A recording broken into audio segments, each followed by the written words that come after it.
জনগোষ্ঠীক জনজাতিকৰণৰ মৰ্যাদা প্ৰদানৰ দাবীত খিলঞ্জীয়াৰ ভূমি অধিকাৰ সুৰক্ষিত কৰাৰ দাবীত আৰু যিবিলাক চৰকাৰী ভূমি তথা ঐতিহাসিক সম্পদত বেদখল হৈ আছে সেইবিলাক বেদখল মুক্ত কৰাৰ দাবীত আজি টাই আহোম ছাত্ৰ সন্থাই ঐতিহাসিক শিৱদৌলৰ সন্মুখৰ পৰা বিশাল জোৰ সমাদল উলিয়াইছে। মই দেখুৱাইছো এয়া বিশাল জোৰ সমাদল উলিয়াইছে। এয়া টাই আহোম ছাত্ৰ সন্থাৰ বিভিন্ন কৰ্মী তথা বিষয়ববীয়াসকলৰ লগতে সৰ্বসাধাৰণ নাগৰিক ওলাই আহিছে এই সমদলত। মই দেখুৱাইছো এই জোৰ সমদল শিৱসাগৰ ঐতিহাসিক শিৱদৌলৰ পৰা ওলোৱা হৈছে জনজাতিকৰণৰ দাবীত। মই ইয়াত সদৌ টাই আহোম ছাত্ৰ সন্থাৰ সভাপতি বসন্ত গগৈ আছে, ভাই চলাম। চৰকাৰে যি আমাক প্ৰবঞ্চনা কৰিছে, প্ৰতাৰণা কৰিছে, তাৰ বিৰুদ্ধে আজি প্ৰতিবাদ হৈছে। সদৌ টাই আহোম ছাত্ৰ হাজাৰ হাজাৰ কৰ্মী ৰাজপথলৈ ওলাই আহি চৰকাৰক এটা স্পষ্ট বাৰ্তা দিব বিচাৰিছো যে আপোনালোকে আহোম জনগোষ্ঠীৰ ৰাইজসকলক প্ৰবঞ্চনা কৰিছে আৰু প্ৰবঞ্চনা কৰাৰ কাৰণে আমাক জনগোষ্ঠীয় মৰ্যাদা আপোনালোকে দিব বিচৰা নাই আৰু সেইকাৰণে আজি প্ৰতিবাদ হৈছে।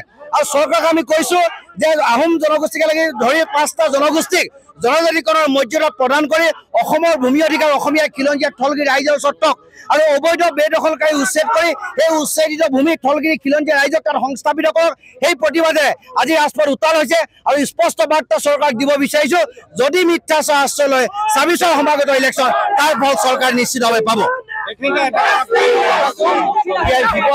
শিৱসাগৰৰ ঐতিহাসিক শিৱদৌলৰ সন্মুখৰ পৰা এনেধৰণে বিশাল জোৰ সমদল উলিওৱা হৈছে আৰু কোনো কাৰণ আচলতে জনজাতিকৰণৰ মই কি ক'লা? আমি টাই আহোম ছাত্ৰ সন্থাই আজি এটা কথা স্পষ্ট ভাষাৰে কৈছো, আগন্তুক 26ৰ নিৰ্বাচনৰ প্ৰাক্ষণত যাতে আহোমকে ধৰি অসমৰ 6 জনগোষ্ঠীক যাতে জনজাতিকৰণ প্ৰদান কৰে, অন্যথা ইয়াৰ এটা নিৰ্বাচনৰ প্ৰাক মুহূৰ্তত আমি চৰকাৰৰ বিপৰীত স্থিতিত থাকিবলৈ আমি বাধ্য হ'ম। এইটো কথা আমি এই প্ৰতিবাদ চলিব স্পষ্ট ভাষাৰে আমি জনাই দিছো। এয়া মই দেখুৱাইছো বহু সংখ্যক টাই আহোম জনগোষ্ঠীয় মহিলাইও এই যি জোৰ সমদল এই জোৰ সমদলত অংশ লৈছে। মই দেখুৱাইছো এক বিশাল জোৰ সমদল উলিওৱা হৈছে। মই এয়া টাই আহোম জনগোষ্ঠীক জনজাতিকৰণৰ মৰ্যাদা প্ৰদানৰ লগতে ইয়াত যি ভূমি অধিকাৰ সেয়া নিশ্চিত কৰাৰ উপৰিও যিবিলাক ঐতিহাসিক কীৰ্তিচিহ্ন বেদখল হৈ আছে সেইবিলাক বেদখল মুক্ত কৰাৰ দাবী জনাইছে। কি কবা?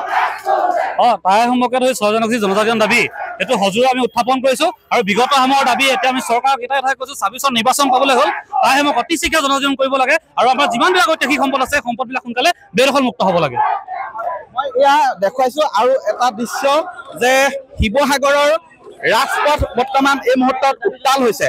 এয়া মই দেখুৱাইছো শিৱসাগৰৰ ৰাজপথ উত্তাল কৰিছে।